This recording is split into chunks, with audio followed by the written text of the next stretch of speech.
అబ్బాయి చదువుతున్నాడమ్మా? అవునండి, కాలేజీలో చదువుతున్నాడు. మరి శివరామరాజు ఏడి? మా వాడు ఆ ఇంట్లో.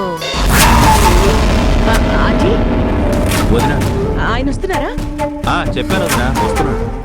సరే, అక్కడ లిస్ట్ రాసి పెట్టాను, త్వరగా వెళ్ళి సరుకులు తీసుకొచ్చేసి. సరే వదినా.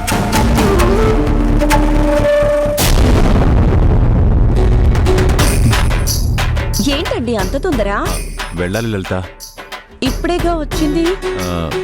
ఎవరో క్యాటరింగ్ కోసం అని వచ్చారట, వచ్చేస్తాను. త్వరగా వచ్చేస్తారుగా. నేనేమి 2 బస్సులు 4 ట్రైన్లు మారక్కర్లేదు, వచ్చేస్తా. వెళ్తున్నాను.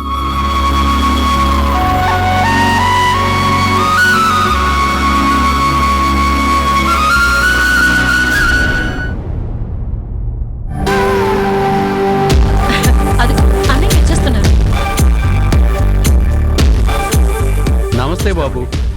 బాగున్నారా? కూర్చోండి. నువ్వు కూడా కూర్చో. ఎలా ఉన్నారు బాబాయ్? బాగున్నానయ్యా. ఇంట్లో మా మనవరాలు పెళ్లి. అంజీ చెప్పాడండి. చుట్టాలు బంధువులు అందరూ కలిపి దాదాపు 400 మంది వరకు ఉంటారు. ఒక్క నిమిషం అండి. అంజీ. అంజని సరుకులకి పంపించారండి. ఓ అవునా. బాలు, పెన్ను పేపర్ తీసుకురా. అలాగే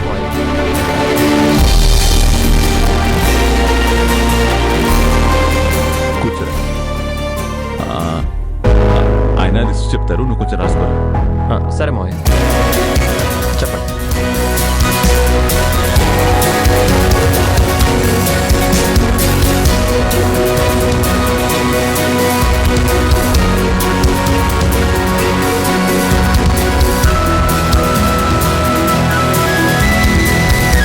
ఈ అబ్బాయి మీ మేనరుడు కదూ? అవునండి, మావాడే. మరి మీ అబ్బాయి చదువుకోవట్లేదా? మా వాడు చదువు ఎప్పుడూ అయిపోయిందండి. ఏం చదివాడు? ఇంజనీరింగా, డాక్టరా? వంట మాస్టర్.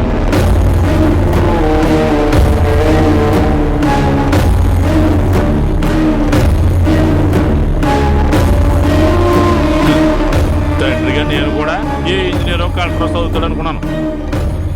చూడండి, పరిస్థితులు బంద్ చేస్తే పిచ్చికాకి కూడా పిచ్చికాకిలాగా రోడ్లు వెంట తిరుగుతాడని వీడు హైదరాబాద్ వరకు పోయి వంటలు చేసే కోర్సు నేర్చుకుని వచ్చాడు.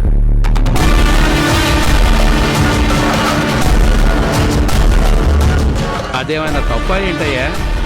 వంటలు చేసే కోర్సుని తక్కువగా చేసి చూడక్కర్లేదు. చెఫ్ పేరు మోసిన హోటల్స్లో పెద్ద పెద్ద జీతాలు ఇచ్చి పెట్టుకుంటారు. అవునండి, మా వాడికి కూడా పెద్ద ఉద్యోగం వచ్చింది. అది కూడా ఇక్కడ కాదు, అమెరికాలో. మరి ఎందుకని వెళ్ళలేదు? చెప్పాను కదండి, పేరు ఇక్కడే ఆగిపోయింది.